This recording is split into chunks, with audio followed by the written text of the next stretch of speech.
Hello, Younger Old here, and welcome to my channel.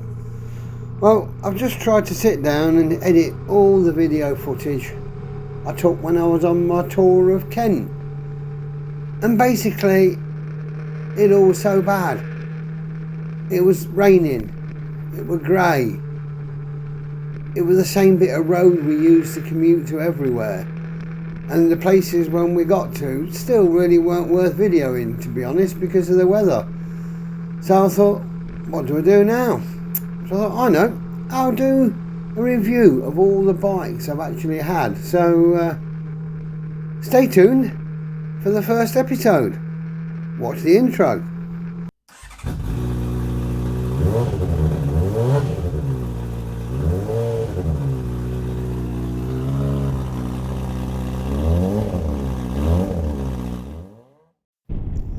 So back when I was a young 17-year-old, and at that time it was very rare for anyone around that age to afford to learn to drive, let alone get a car, unless you got help from your parents.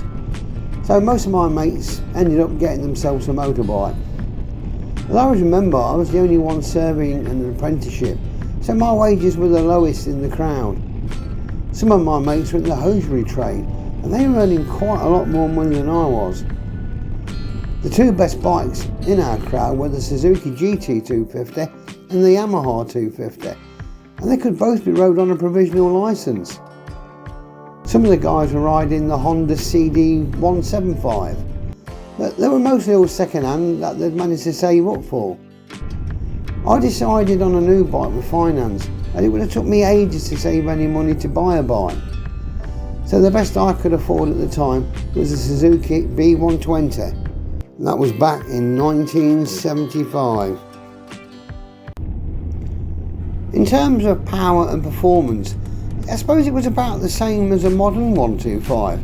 If you wrung its neck, you could just about get 70 miles an hour with the wind behind you and going down a hill, and about 65 on the straight. This seemed like a flying machine to me though. I mean, I just progressed from a push bike. The bike cost me £225, so I could just afford it on £15 a week. It was a two-stroke engine, but I thought it was quite cool having an auto lube fitted onto the side of the bike. So I used to get me two-stroke oil and fill the little tank, and hey presto, it sorted itself out. None of this getting an oil can and then adding a few squirts to the petrol tank every time you put 10 bobs worth of fuel in it. Yeah, 10 bob. Just 50p to fuel it up.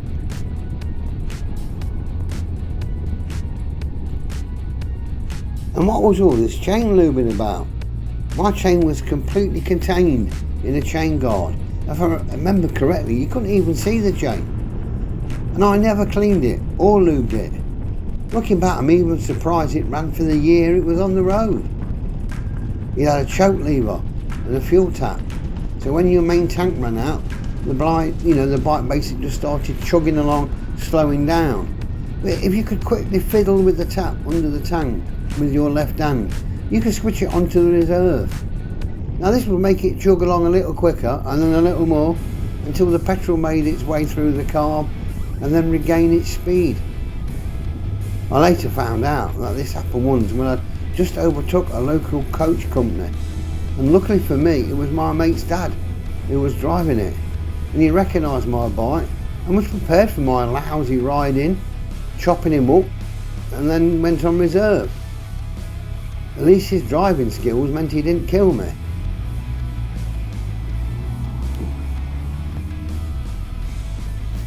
The one thing that was strange from other bikes, and it was the heel and toe gear lever, which you just click down for all 4 gears and then all back up to neutral. Now my platform shoes fitted nicely on this lever, so it was just a case to press down with my toe to change up a gear and then press with my heel to change down a gear. Was it a good bike? Well, the simple was, yeah, it was good, it was reliable.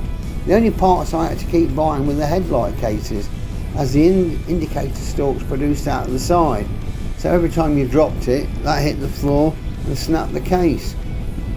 The shop owner used to keep them in stock for me, so That's another £4 every time to pay out.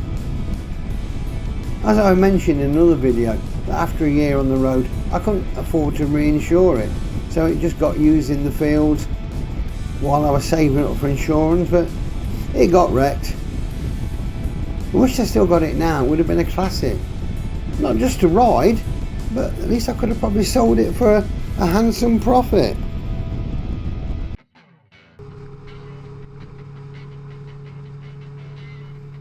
Now moving on over 20 years, all this time without a bike, I passed my test and purchased a Kawasaki ZX10. Not to be confused with the new ZX10s, this was more of a sports tourer with a 1000cc engine and was actually the forerunner for the mighty ZZR 1100. This bike was a 1989 model and I purchased it in 1999, so it weren't exactly new. It was standard apart from it had a 4-into-1 exhaust conversion, which was just a thing at the time. But I must admit, I actually prefer the 2 pipes. I think it gives a more balanced look from the rear.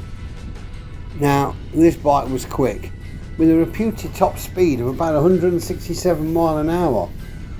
But when you have a 1000cc bike as your first one, and it's the first bike in many years, and having just passed my test on a Suzuki GS500, it was just like lightning performance.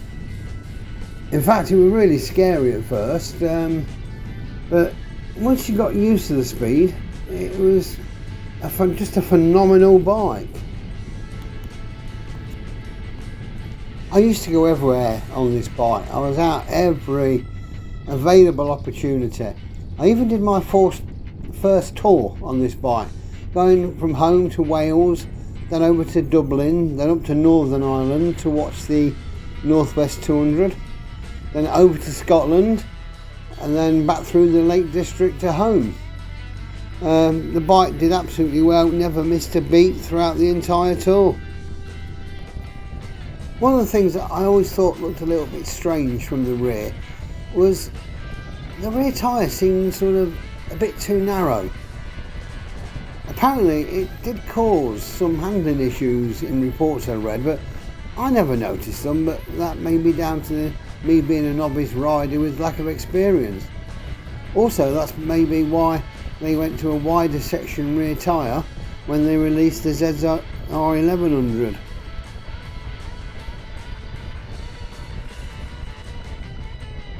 I do remember on a few occasions that I was probably stopping a little bit too close to the vehicle in front of me, and then when riding at national speed limits, I thought, it was taking me a bit too long to slow down. And again, as a novice, I always put it down to my lack of experience and probably not being as positive with the front brake lever as I should have been. I read a report by Motorcycle News bike tester that when he rode it, he thought the bike had scary, weedy front brakes for a bike with so much power. In the 2 years I owned the bike, it was actually very reliable and it really cost nothing apart from the normal servicing, chains, sprockets, tyres, etc. So all was good there. However, I was taking the bike for a service before going away for my first wedding anniversary, but my usual road was closed due to gritting, so I took another route, and a Ford Mondeo knocked me off it. But I was lucky enough to walk or limp away, but sadly the bike was a write-off. The driver admitted fault and his insurance paid out okay, but as luck would have it, they let me keep the bike. All the damage was actually down to the cosmetic fairings and foot peg, but the rest was okay. My mechanic knew somebody who wanted a ZX10, so a deal was done and I came out of the ordeal with a bit of a profit, which I could use to actually purchase my next bike. The ZX10 did have quite a short production run.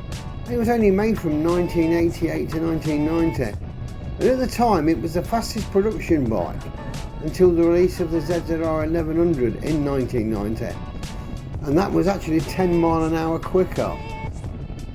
While writing this, I've actually just realised that these bikes are now 36 years old, but they still pack a punch and they'll still challenge most more modern bikes. I guess these are also classed as a classic nowadays. Probably not the best starter bike I could have chose, but once I got used to it, it was great, and it was a nice bike to own and ride. So I hope you've enjoyed this content. If you do, please do the ticks to like and subscribe. And as always, take care, ride safe, and bye for now.